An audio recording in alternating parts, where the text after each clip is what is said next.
Assalamualaikum dan salam sejahtera. Saya Muhammad Darul Syirsyad bin Muhammad Faizul, wartawan cilik dari SK Sarjana Putra. Dan saya Aina Madia binti Mazulfika.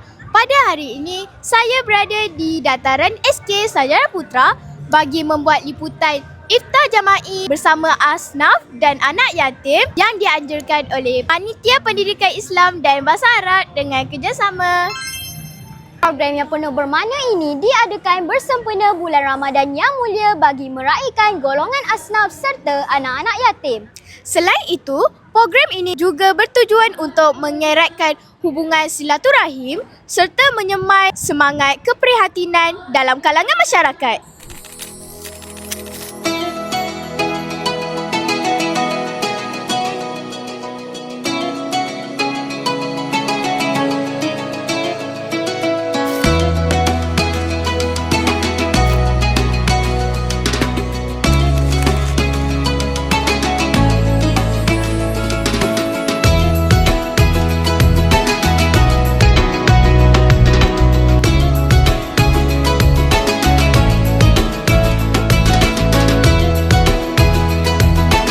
Bersama dengan penyelaras program Iftar iaitu Ustaz Syarul Akmal. Apakah harapan Ustaz terhadap program seperti ini kepada murid-murid dan warga sekolah? Harapan Ustaz agar program ini dapat diteruskan pada masa-masa akan datang. Kerana dengan adanya program ini kita dapat mengeratkan ukhuwah antara murid, guru dan komuniti setempat. Itu saja.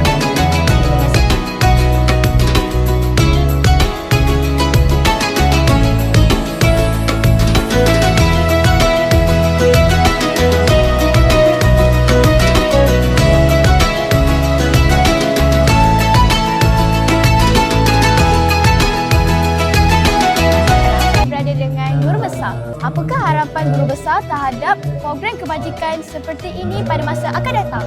Harapan saya program seperti ini perlu diteruskan kerana ia merupakan satu cara bagaimana kita nak mendidik warga sekolah SK Sarjana Putra, khususnya anak-anak sebagai tanda keprihatinan dan rasa tanggungjawab untuk berkongsi rezeki bersama dengan anak-anak asnaf dan juga anak yatim yang lain.